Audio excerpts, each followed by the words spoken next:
I want to be more intimate with you, Lord.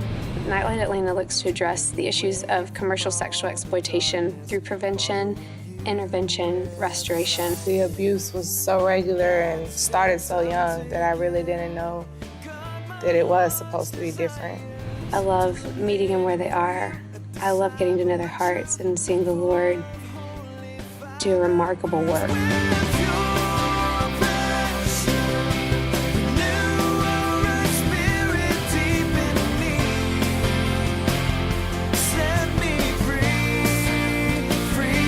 They're never too far. They're never not worth it to pursue. They were there to help you, introduce you to God, pray with you. Welcome to Pure Passion. My name is Stacia Freeman, and I'm your host for today's program. Atlanta, Georgia is one of the top cities for sex trafficking in America. So we decided to go there to find out what God is doing through the body of Christ to rescue its victims.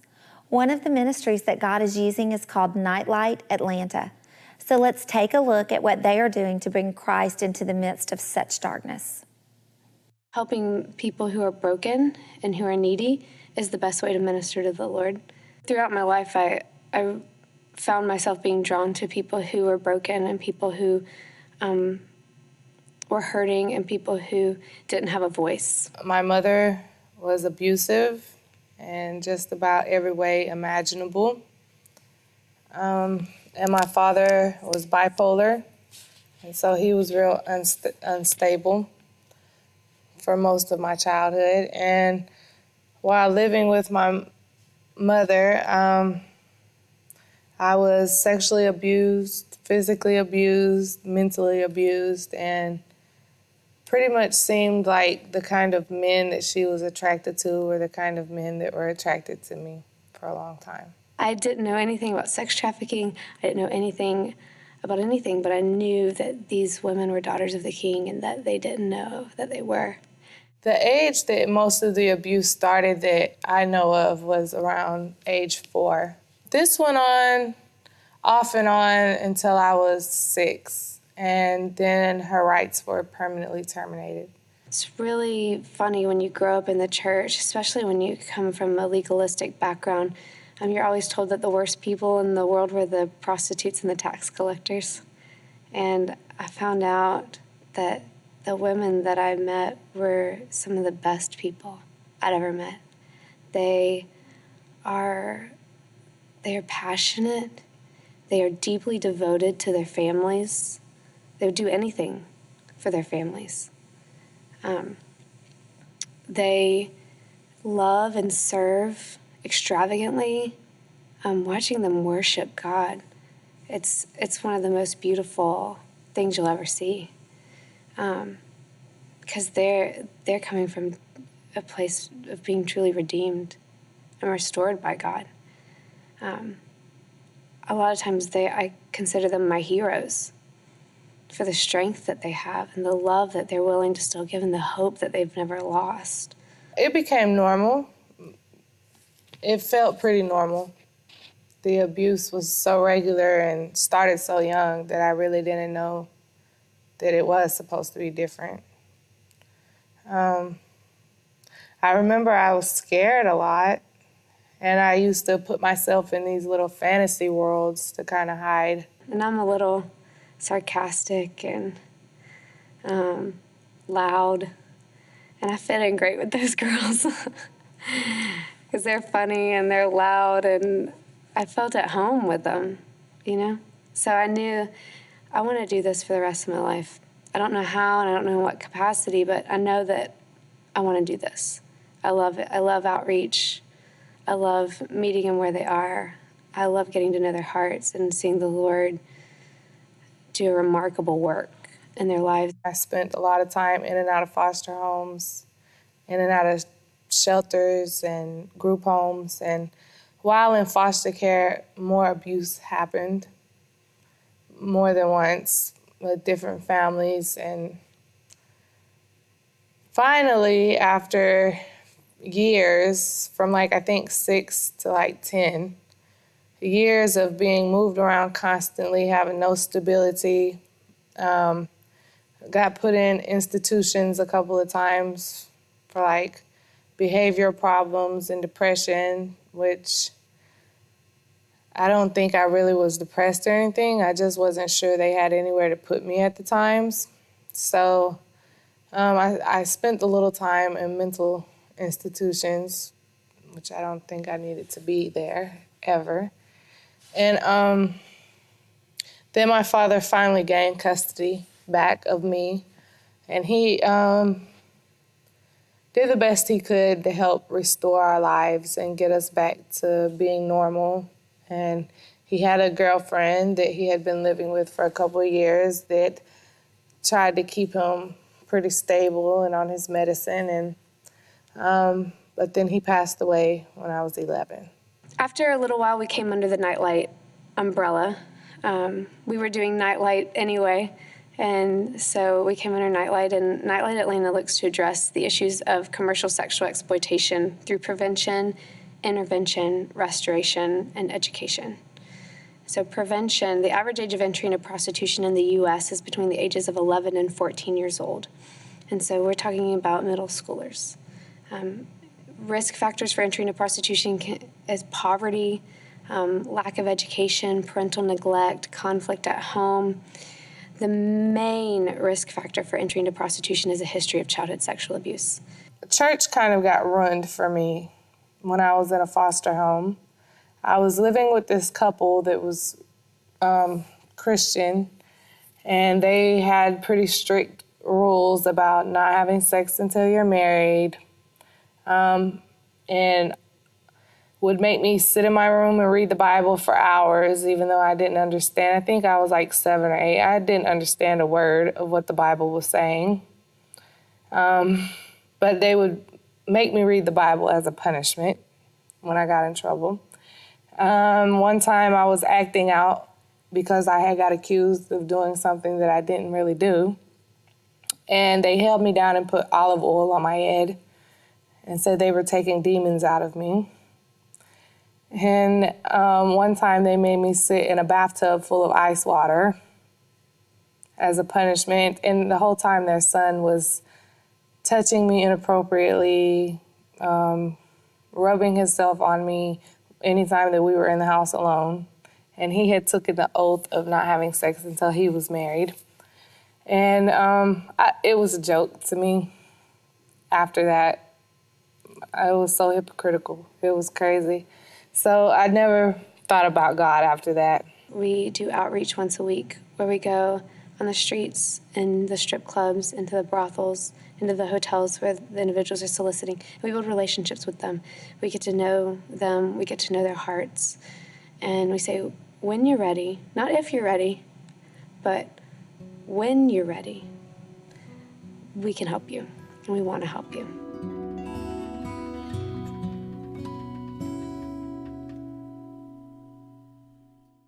Daniel Walker spent years infiltrating the multi-billion-dollar global sex industry and has written an eyewitness account of what is really going on inside the brothels and bars of today's world. It's called God in a Brothel, an undercover journey into sex trafficking and rescue. It's an account of years of undercover investigation where hundreds of children and teens were set free from sex slavery and dozens of perpetrators were prosecuted for their horrendous crimes against humanity. To get God in a Brothel, just go to www.purepassion.us.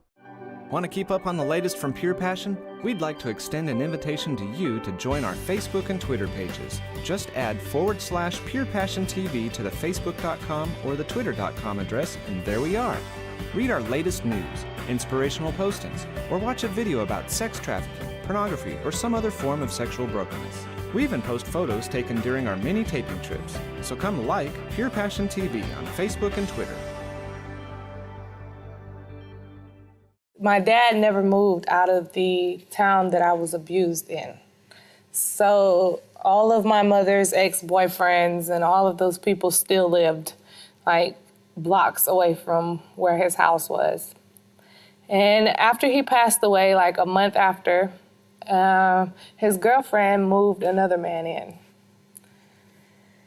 And then, of course, once again, more abuse. I think the worst thing that happened to me after my father died, while I was still living with his girlfriend, is one of the men accused of abusing me as a child, which we went to court for and everything, came and spent the night at our house.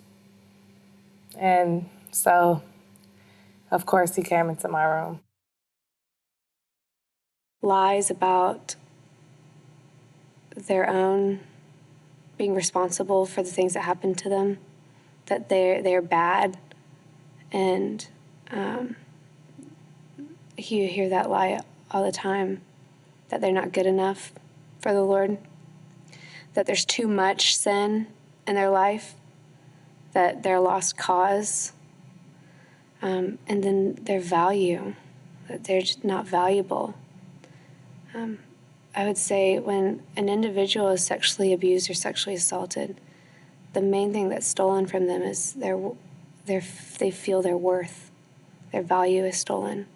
So once they don't feel valuable or worthy, they give up. They say, well, that was taken from me, so I guess I'll make money off of it now. My abusers pretty much made it seem like I was seducing them. And after a while, because it was more than one person and it constantly kept happening, of course I would believe that. It had to be something I was doing if it was more. Now, if it was just one person, then maybe I would have believed that it wasn't my fault. But since it happened repeatedly and it seemed like no matter where I went, that type of a person got drawn to me. So yes, I believe that it was my fault. So I finally, at like 11 and a half, ran away from living with my stepmom. And I never went back. From that point on, I was staying the night at friends' houses, sneaking through windows before they had to go to school, or sneaking in and out. Sometimes staying with older men for a couple of days. Basically just staying wherever I could. I was pretty much homeless. And then by like 12 and a half, maybe 13, somewhere in there, I eventually learned that I could make money from doing what I was already doing to survive. And so the prostitution escalated from that. When I was in the city, I was walking around one day. I had just got into a fight with one of my boyfriends and kind of got kicked out. And I was walking down the street and a Spanish man stopped me and asked me if I needed a ride, and I said sure. And when I got in the car, he offered me money in return for that. I guess he thought I already was working or something, I don't know. So I agreed. He paid for me a hotel room for the week. Gave me a little lump sum of cash, and I got started from there.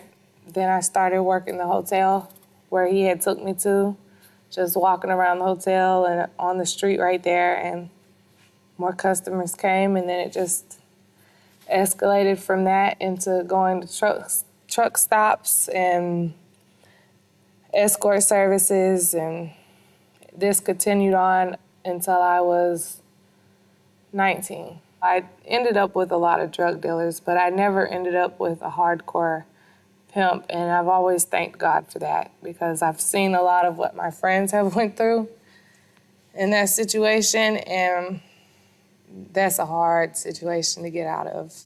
I've had a lot of bad experiences with pimps.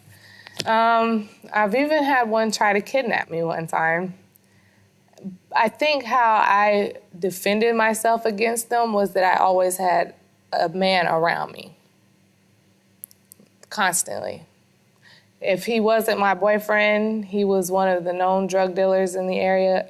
Every time I moved to another state or another community where I was gonna make money, I always befriended someone who was in a power position in that area. Whether I was his girl or I was a really good friend. I've had violence bestowed upon me from people that I was seeing outside of paying customers, like boyfriends and guy friends. I've had a situation where I was riding down the street with this guy that I was just fooling around with. We weren't really serious, and he slapped me. So I pulled a knife out, and he used my knife to stab me in my shoulder. I had a really crazy boyfriend one time that was a lot older than me, and he was really abusive. So I fell into a lot of abusive relationships. I've been put in some pretty scary situations, but I guess God was with me the whole time because I never got seriously hurt. I learned not to do hardcore, like crack cocaine or meth and stuff like that because, like I said, half the time that I was in the streets, I befriended and dated drug dealers. So I seen the type of clientele that would come to them and what they were doing and how they looked and how they were dressed and how they smelled. And it wasn't what I wanted to look like or how I wanted to be known in the community. I had this hardcore facade of like, I'm a gangster and I would rob people and do stuff like that. So I think that that's pretty much what saved me from the drug phenomenon. And then I was a control freak.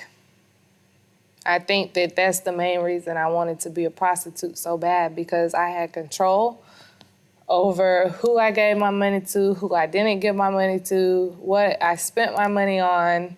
I had control over who touched me and who didn't touch me. I had control over who left and came into my life in most situations. I just was in total control. Nobody was taking anything from me anymore that I wasn't giving them.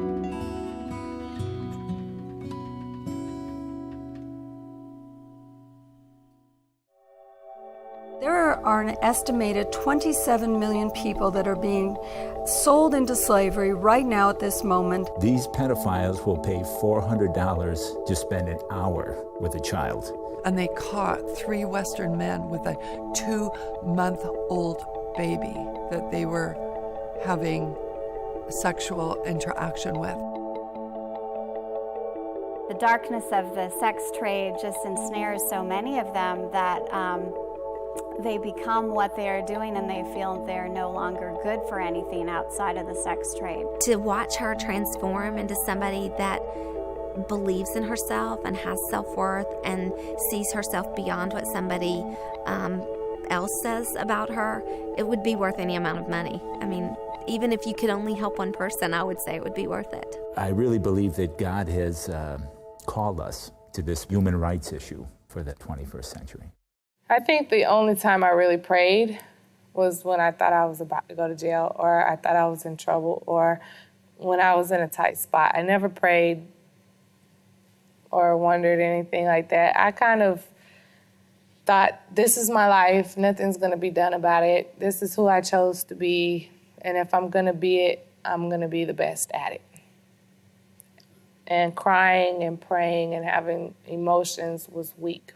I really had got pretty cold-hearted. I really didn't care anymore. When I turned 18, I went on a total path of destruction. I was going to different cities with people. I had gotten to the point where I would get on the Greyhound and go anywhere. I wouldn't know anybody, wouldn't know where I was at. I would just go. I was partying constantly. I was making bukus of money. I was just a down hard party girl. That's all I would do, is make money and party, make money and party.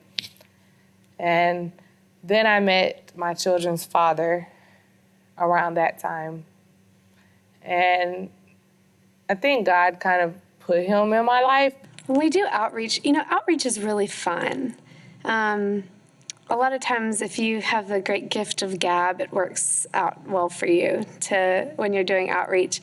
Asking the girls about themselves, about their hair, about their nails, asking them about their children.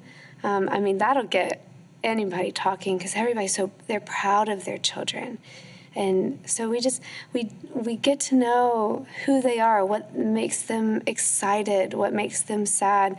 As we get to really know them and they get to trust us, then we really get to dig into some of their stuff. Even in a short time period, the Lord can reveal himself. And so we always offer prayer, always. One girl, we were in the strip club, and she was telling me that she was upset about her mom moving away. And so I said, well, let's just see what the Lord has to say about that. And so I prayed with her, and she was weeping in the middle of the strip club with the music, dun, dun, dun, dun, you know. But the Lord is everywhere. There's nowhere that's too dark for the Lord to be. And it's remarkable to see him show up in the darkest places and the scariest places. He's not afraid to go there. And so we just follow where he is. Then I met an organization called Kids Club, which would come out and minister to the children in the hotel that we were living at. And I just so happened to have my children on the playground that day. And I talked to one of the women that volunteered for Nightlight, or that was in an organization called Nightlight. At the time, I wasn't sure what she was doing. But she just started talking to me, so I told her, I was like, man, I really want to get a job. You know, we're living in this hotel. I'm tired of this, like, everyday thing.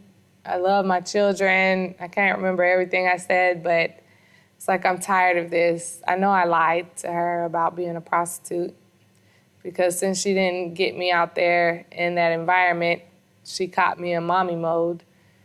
I tried to, I wouldn't tell her the whole truth because I was scared of losing my children. And I found out that actually Nightlight was a great organization. They weren't there to take away your kids. They weren't there to make you feel like you were worthless. They were there to help you, introduce you to God, pray with you, try to teach you who God is. And so then she got me a job. She took me to the interviews, to do the application, to do the drug test, and the man hired me. And from that point on, we started working to move my family out of the hotel, and we did. We got an apartment. The restoration piece is the longest and the hardest part of the whole process. Restoration takes time. It takes patience. It takes grace and mercy. What do you do when you've seen the Lord show up time and time again in a person's life and they continue to go back to their destructive behaviors? Well, what the Lord has revealed to us is that he has revealed his grace and mercy to us time and time again. And therefore, we offer grace and mercy to the individuals time and time again. They're never too far. They're never not worth it to pursue. So our ministry, our restoration ministry, is very organic, and it's very based on the needs of the individual, because every woman's different. And so we start off, we have a follow-up team that calls the women and kind of reintroduces themselves, or reintroduces us to them, and says, what do you need? What do you want? What do you want? And the girls, the number one request that we've gotten is, I want somebody to call me and invite me to church. Not, I want to go to church on my own. Not, tell me a good church in my area. Not, I want a church that has really good worship or a really good speaker. I want somebody to call me and invite me to church. So we start our mentor program, where we pair an individual in the sex industry with a mentor. And the girl does not have to decide to leave the industry to be paired with a mentor. The mentor comes alongside the girl and does life with them. It's an individual that they can trust to be there in their life. We also do inner healing ministry. Then we started working on inner healing, which is a process of when we work out issues, almost like counseling, except for using God as our counselor. Like, we talk about issues that happened as a child, the abuse, the institutionalization, everything that hurt us. And we relaxed and asked God, where were you in this? And he reveals himself, and we say what we saw. And then all the judgments that we placed on other people, all the hurt that was caused to us, and even hurt that we caused to others, we place it at the cross and ask God to give us back what was stolen from us. And going through inner healing sessions over that 6-month period, during that time, a lot of healing took place. I learned the true meaning of God. He's revealed himself to me time and time again, helping us through little situations that look like big hurdles, getting in the way of the road to redemption. I guess God was revealing himself to my husband through me at the time. And he was seeing how all this great stuff was happening in my life, and I was just being so blessed, and I was so much happier. And even though the money was tight, it didn't matter to me anymore. And I guess he kind of got on board, so we got engaged. And then I made the choice to be baptized. And with that, the cleansing took place. And then after the baptism, we had the wedding. And so we were married. And just so many different miracles have been taking place. And I took the GED test, and I passed the first try. And now I'm on my way to college in the next couple of weeks. So God has done some pretty miraculous things in my life.